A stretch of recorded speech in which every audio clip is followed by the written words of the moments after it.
Welcome in everybody, another really quick one today. So today we're just going to do a few moves that you can use load with if you have load at home, or you don't have to if not. If you're not using load, then you probably want to do them every day or do them for quite a period of time in order to get results. If you have load at home, that's great. The ankle weights are terrific for these sorts of leg work. So today we're doing just a couple of moves to help us tone the outside of the thighs. Very hard spot to get. So, you know, these are just light moves if you want to use them that way, or if you add load, they can be a lot harder. Now we're going to start with just the easiest of the three, which is just a hamstring curl, but we're going to take our feet nice and wide. Now the wider you can, the better. The more you have to push off and over to the side.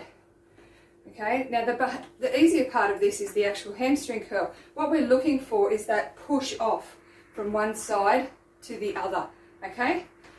If you keep your legs in too close, you're going to find you're just using your hamstrings and you're not going to get a lot of engagement through the outside. Now make sure that you're not leaning forward, keep that bottom tucked under, posture up and pushing from side to side.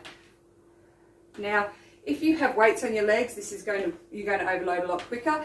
Otherwise this is a bit light and you need to do it for quite a bit of time. So just play it by ear. You can always start off without load and then add load as you can. Alright, the next move we're going to do is a duck and weave. So what we're going to do is come down nice and low, nice and wide, toe out a little bit again. Like I say, that angle is going to depend on your comfort and your particular movement. Keep those shoulders open, back nice and straight, and we're going to create a curve.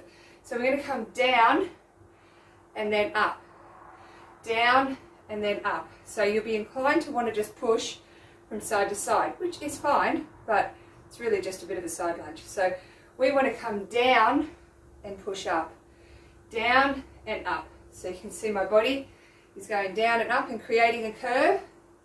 You may not be able to go this low, and that's fine. If you can't, bring your stance in a little bit and stay high and wait until you have the strength to do that. Keep that back nice and straight. You can allow the bottom out the back, but we don't want to curve our back. Okay, so we're going down and up, down and up, down and up. Don't lock that knee on that leg that straightens. There's just a tiny little bit of softness left in that knee. Down and up, and down and up. Okay, so that's another good one. That's great for the inside and the outside of the thighs. The next one we're going to do is just a lateral leg lift. Now, this is something that all of you have probably seen and done before, but the biggest mistakes I see that make this move far too easy and not particularly effective is most people allow their pelvis to tilt out too much and their bottom sticks out the back, which makes them really inclined to lean forward. So what we want to do is tuck our bottom under, engage those glutes, keep our shoulders over our hips while we do this. The other problem I see is people bringing their foot out with their toe coming up. Okay, so imagine the fingertips of my toes. And as they come out, that happens and their leg turns.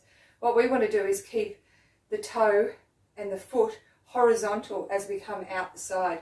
Okay, so we're also not going to bend over as we go, so we're going to keep ourselves nice and straight. Now this is going to limit the height you bring your leg up to, but it's going to get much better engagement in the outer thigh. So bottom under, back straight, standing upright, foot is going to stay horizontal out the side, and we're not going to lean over as we go. So there we go. So you can see the height I'm getting to is not that high.